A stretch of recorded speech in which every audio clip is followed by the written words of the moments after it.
काग के भाग बड़े सजनी, हरि हाथ सो ले गयो माखन रोटी। या मुरली मुरली धर की, अधरा न धरी अधरा न धराऊंगी। चलिए आज हम लोग पढ़ते हैं रसखान जी द्वारा लिखे गए कुछ सवैये। और आपको पता होना चाहिए कि रसखान जी का जैसा नाम है रस खान, वो रस के खान हैं, भंडार हैं, और उन्होंने भगवान श्री कृष्ण की उपासना की है। आइए हम लोग देखते हैं कि आखिर वो अपने सवैयों में भगवान श्री कृष्ण के प्रति क्या बातें रखते हैं। चलिए हम लोग एक एक छंद को गाते हैं और उसके बाद इसका अर्थ समझते हैं। देखिए, मानुष हो तो वही रस खानी, बसों ब्रज गोकुल गांव के ग्वारन। जो पशु हो तो कहाँ बस मेरो, चरो नित नंद की धेनु मंजारन। पाहन हो तो वही गिरि को, जो धर्यो कर छत्र पुरंदर धारन। जो खग हो तो बसेरो करो, मिली कालिंदी कूल कदम्ब की डारन। देखिए यहां पर रसखान जी कह रहे हैं, देखिए यहां पर रसखान जी ये कहते हैं कि अगर मैं मरूं और मेरा फिर अगला जन्म हो तो मैं क्या क्या चाहता हूं, ये यहां पर वो बातें बता रहे हैं। कह रहे हैं मरने के बाद मानुष हूं, अर्थात मैं हूं माने मैं, मानुष माने मनुष्य बनूं। अगर मरने के बाद फिर मनुष्य बनूं तो वही रस खानी, तो ए रसखान मैं वही मनुष्य बनूं। कौन? बसों ब्रज गोकुल गांव के ग्वारन, अर्थात मेरा बसेरा कहां हो? ब्रज में, गोकुल के गांव के ग्वारन अर्थात ग्वालों के साथ हो। अर्थात अगर मैं मनुष्य बनूं अगले जन्म में तो मैं ब्रज के गोकुल के गांवों के ग्वालों के साथ रहूं, उनके साथ मेरा बसों माने बसेरा हो।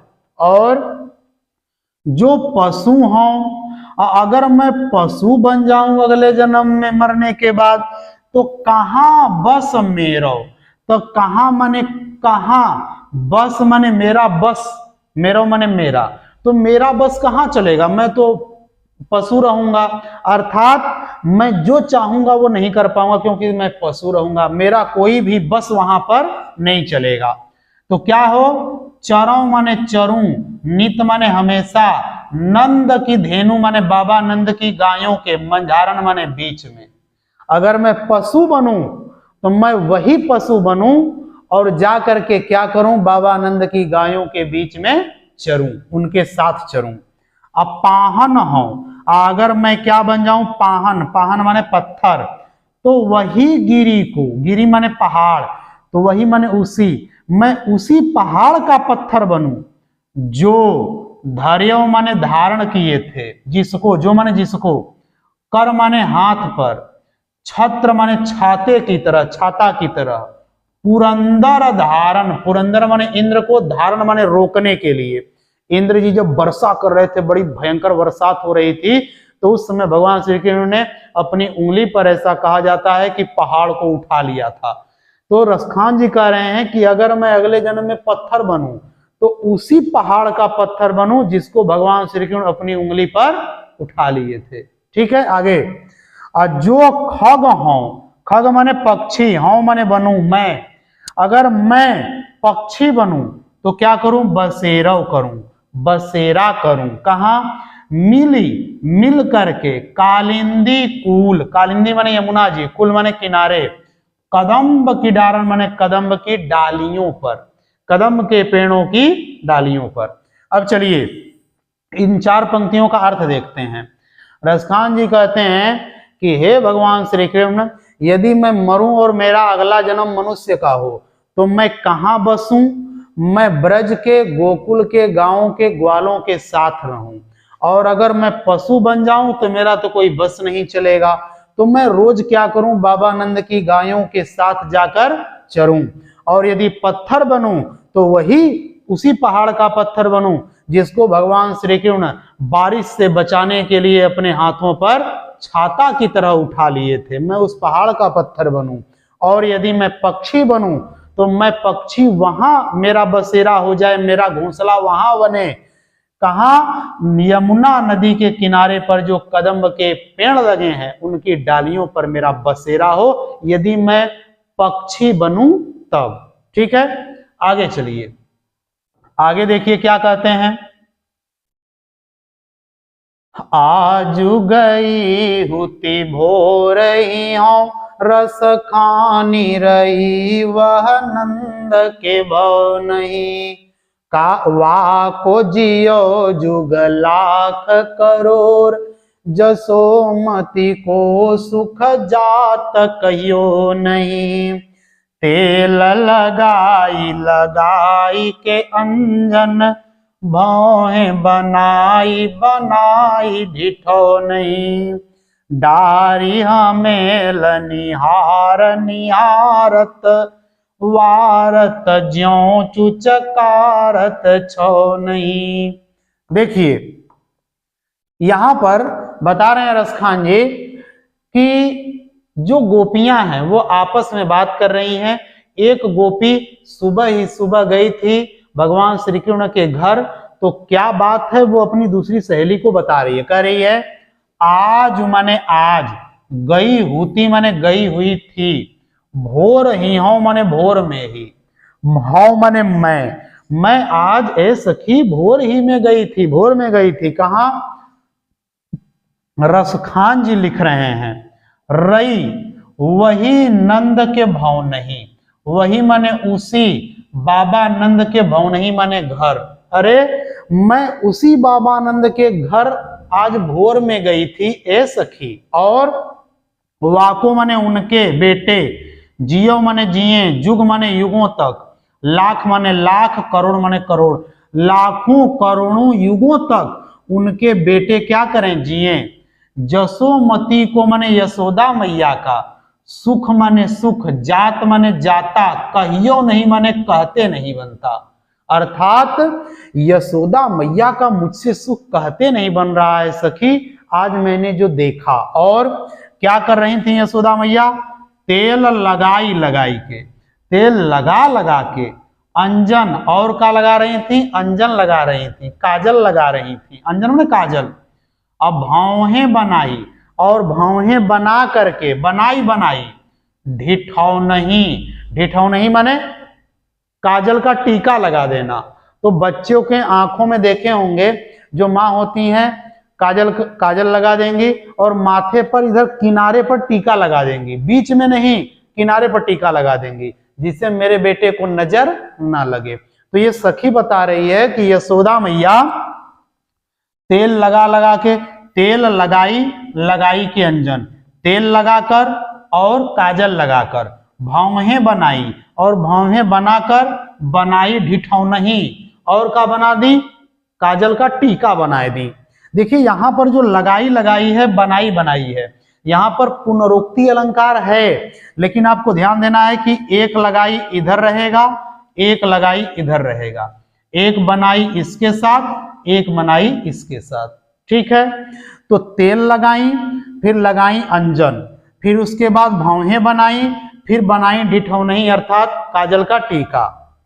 डारी हमेलनी हार, हमेलनी हार माने हमेलिन का हार डाल करके उनके गले में, निहारत देखती हैं, और वारत और वार रही हैं अर्थात न्यौछावर कर रही हैं खुशियां, ज्यों जिस प्रकार चुचकारत छौ नहीं अर्थात बड़े प्रेम से चुचकार रही हैं अपने उन बेटे को। छौ नहीं का मतलब होता है बछड़ा, जैसे गाय अपने बछड़े को चुचकारती है, पुचकारती है, प्रेम करती है, वैसे ही यशोदा मैया अपने भगवान श्री कृष्ण को, अपने बेटे को चुचकार रही थी, पुचकार रही थी।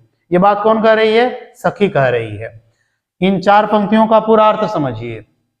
सखी कहती है कि ये सखी, मैं आज भोर ही में बाबा नंद के घर गई थी और उनके बेटे लाखों करोड़ों साल तक जिए। यशोदा का तो मैं सुख कह नहीं पा रही हूँ कि वो कितनी सुखी थी, कितनी खुश थी। तेल लगाकर और काजल लगाकर, भौहें बनाकर और काजल का टीका लगा करके और हमेलिनी का हार उनके गले में पहनाकर उनको निहार रही थी, प्यार से देख रही थी और बड़ा न्यौछावर हो रही थी, अपने सुखों को न्यौछावर कर रही थी और बड़ी उनको पुचकार रही थी, चुचकार रही थी, अर्थात बड़ा लाड़ प्यार दिखा रही थी। ठीक है, आगे चलिए। आगे क्या है, देखिए ये पंक्तियां गजब की हैं। धूरी भरे अति शोभित श्याम जू, तैसी बनी सिर सुंदर चोटी, खेलत खात फिरें अंगना, पग पैजनी बाजती पीरी कछोटी, वाछवी को रस खानी विलोकत, वारत काम कला निधि कोटि, काग के भाग बड़े सजनी, हरि हाथ सो ले गयो माखन रोटी। देखिए क्या गजब की बातें यहां पर हैं। कहते हैं और क्या, सखी बता रही है कि ये सखी धूरी भरे, धूल से सने हुए, भरे हुए, लिपटे हुए, अति शोभित, बहुत ही सुंदर श्याम जू अर्थात श्याम जी लग रहे थे, और तैसी उस पर भी बनी हुई थी, सिर माने सिर पर सुंदर चोटी, और सिर पर सुंदर चोटी बनी हुई थी। आप देखते होंगे अपने आसपास जो माताएं होती हैं अपने बच्चों का, जो छोटे छोटे बच्चे हैं उनके बालों को रबड़ से कस करके ऊपर ऐसे बना देती हैं, ऐसे लगता है जैसे फुहारा है, तो वैसे चोटी बनी हुई है भगवान श्री कृष्ण के सिर पर। और ये सखी अपनी दूसरी सखी को बता रही है कि मैंने आज वहां देखा, भोर में गई थी तो। और खेलत खात फिरे अंगना, खेलते हुए और खाते हुए, फिरे माने घूम रहे, अंगना माने आंगन में, और वो खेलते हुए खाते हुए। बच्चों को देखिए, एक और खा लेंगे, घूम के उधर जाएंगे, फिर आप बुलाएंगे, फिर खाते हैं, फिर घूम के जाते हैं, है कि नहीं। तो भगवान श्री कृष्ण भी खेल भी रहे हैं और खा भी रहे हैं और अंगने में घूम रहे हैं। अब पग पैजनी, और पग में पैजनी बाजती माने बज रही है, और पीरी कछोटी माने कपड़ा, और पीला कपड़ा भगवान श्री कृष्ण लपेटे हुए हैं, अर्थात यशोदा मैया ने पीला कपड़ा पहनाया है। वा छवि को, वा माने उस, छवि माने दृश्य को देखकर, रसखानी विलोकत, कह रहे हैं रसखान जी कि उस दृश्य को विलोकत माने देख करके, वारत माने न्यौछावर कर रहा है, काम माने कामदेव, कला माने अपनी कलाएं, निधि माने धन, कोटि माने करोड़ों। कामदेव भी अपने करोड़ों कलाओं रूपी संपत्तियों को भगवान श्री कृष्ण के ऊपर न्यौछावर कर रहा है, ऐसे दृश्य को देख करके। और अंत में क्या कहती है सखी, काग के भाग बड़े सजनी, कह रही है कि ए सजनी, ए सखी, काग के भाग, काग माने कौवा, भाग्य माने भाग, कौवे के बड़े भाग्य हैं उस कौवे के, क्या किया, हरि हाथ, अर्थात भगवान श्री कृष्ण के हाथ, सो माने से, ले गयो माने लेके चला गया, माखन रोटी माने माखन रोटी। अरे उस कौवे के बड़े भाग्य हैं सजनी, ए सखी, वह भगवान के हाथ से माखन रोटी छीन के भाग गया, उनका वो जूठा उनको उसको खाने को मिला कौवे को। ठीक है, तो यहां पर देखिए इन चार पंक्तियों में क्या बातें हैं। सखी कहती है कि धूल में सने हुए बड़े ही सुंदर श्याम जी लग रहे थे, उस पर भी उनके सिर पर सुंदर चोटी बनी हुई थी, और खेलते खाते हुए अंगने में घूम रहे थे, उनकी पैरों की पैजनी बज रही थी और पीला कपड़ा पहने हुए थे। उस छवि को देख करके रसखान जी कह रहे हैं कि जो कामदेव है वह भी अपनी सारी सुंदरता भगवान श्री कृष्ण के ऊपर लुटा रहा है। और फिर कहती है कि ये सजनी, उस कौवे के बड़े भाग्य हैं जिसने भगवान श्री कृष्ण के हाथों से माखन रोटी छीन करके लेके भाग गया हो। ठीक है, आगे चलिए, आगे कौन सी बातें हैं। जा दिन ते वह नंद को छोहरा, या बन धेनु चराई गयो है। मोहिनी ताननी गोधन गावत, बेनु बजाई रिझाई गयो है। वा दिन सो कछु टोना सो कै, रस खानी में समाई गयो है। को न काहू की कानी कर, सिगरो ब्रज बीर बिकाई गयो है। देखिए क्या कहती हैं कि जा दिन ते, उस दिन से वह नंद को छोहरा। जा माने जिस, दिन माने दिन, ते माने से, जिस दिन से वह नंद को छोहरा माने नंद का लड़का, छोरा लड़का, या इस, या माने इस, वन माने जंगल में, धेनु माने गायों को चराई गयो माने चरा गया है। जिस दिन से वह नंद का लड़का कृष्ण कन्हैया इस जंगल में गायों को चरा गया है ना, और मोहिनी ताननी गोधन गावत। मोहिनी माने मोह लेने वाली, ताननी माने तान धुन, मोह लेने वाली धुन, गोधन माने गायों को चराने वाला गीत, गावत माने गाते हुए।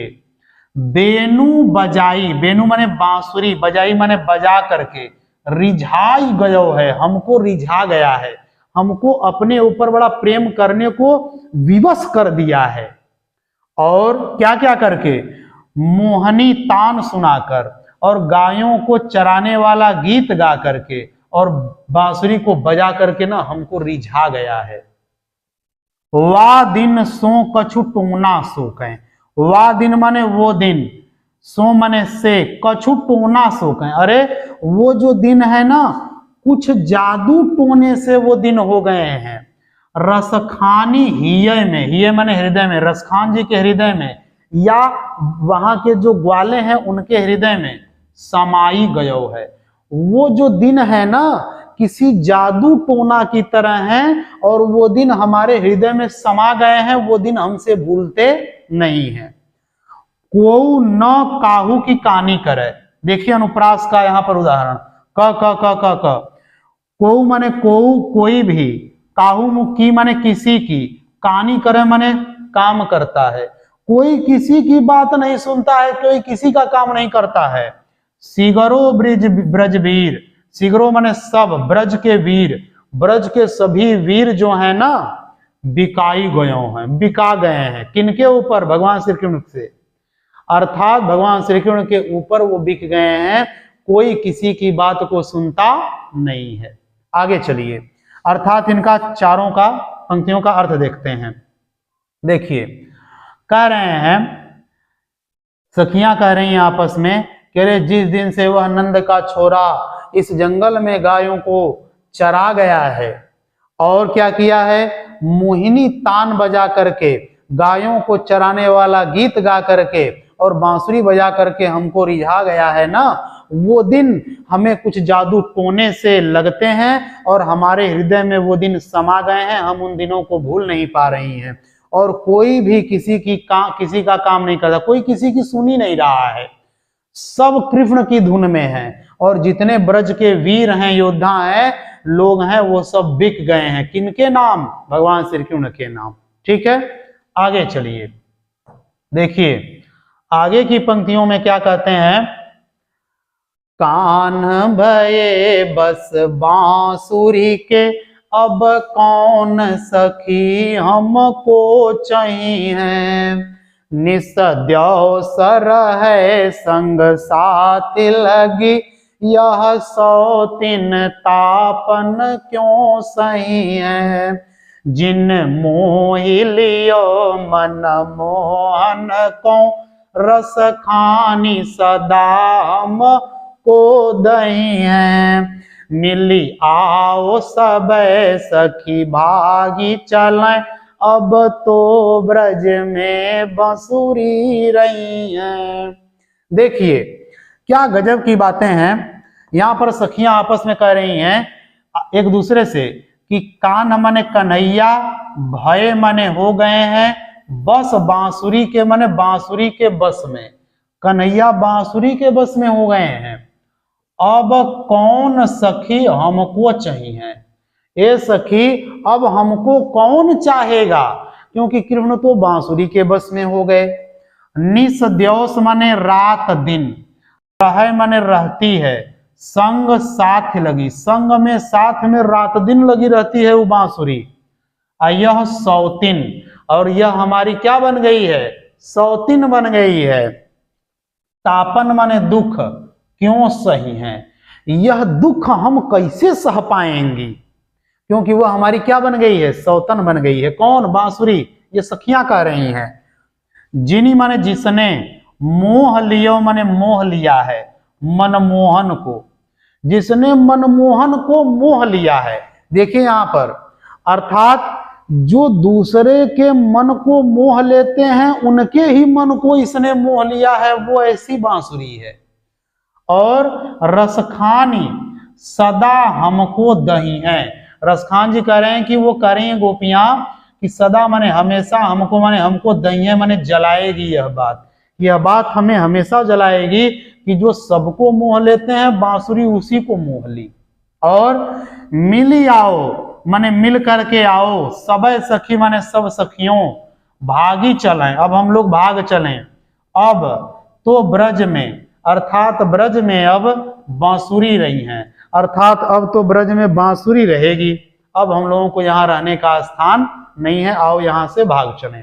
देखिए इन चार पंक्तियों में क्या कहती हैं सखियां, एक सखी दूसरे से कि ये सखी कन्हैया बांसुरी के बस में हो गए हैं, अब हमको कौन चाहेगा, और रात दिन यह उनके साथ लगी रहती है, यह हमारी सौतन बन गई है, यह हमसे सहा नहीं जाएगा यह दुख। और जिसने मनमोहन को मोह लिया, यह बात हमको हमेशा जलाएगी। ए सखियों आओ हम लोग यहां से भाग चलें, अब तो ब्रज में कौन रहेगी, बांसुरी रहेगी। ठीक है, आगे चलिए, आगे और क्या करेंगी सखियां, भाग जाएंगी ब्रज से तो क्या करेंगी, मोर पखा सिर ऊपर राखी हो, गुंज की माल गरे पहिरोंगी, ओढ़ी पीतांबर लय लकुटी, बन गोधन ग्वारन संग फिरोंगी, भाव तो वो ही मेरो रस खानी, सो तेरे कहें सब स्वांग करोंगी, या मुरली मुरली धर की, अधरा न धरी अधरा न धरोंगी। क्या गजब लिखते हैं रसखान जी, इनका अर्थ समझते हैं। देखिए कहते हैं कि गोपियां कहती हैं कि मोर पखा, अर्थात मोर का पंख, सिर ऊपर माने सिर के ऊपर, रखियों माने रखेंगे, हम लोग यहां से भागेंगे और मोर का पंख सिर पर रखेंगी।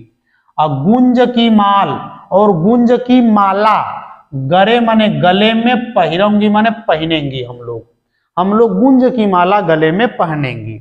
और ओढ़ी पीतांबर माने पीला कपड़ा, और पीला कपड़ा ओढ़ के, अल्लय लकुटी माने लाठी, और लाठी लेकर, वन माने जंगल में, गोधन ग्वारन संग फिरोंगी, गोधन माने गायों को चराने वाला गीत गा करके, ग्वारन माने ग्वालों के, संग माने साथ, फिरोंगे माने घूमेंगी हम लोग। और भावतो माने पसंद है, वही माने जो भी, मेरो रसखानी, रसखानी कहेंगे मेरे रसखान को, अर्थात मेरे कृष्ण को जो पसंद है वही, सो तेरे कहें, तेरे कहने पर सब स्वांग करूंगी, स्वांग माने नाटक, अर्थात जो जो भगवान श्री कृष्ण करते हैं वो हम भी करेंगी।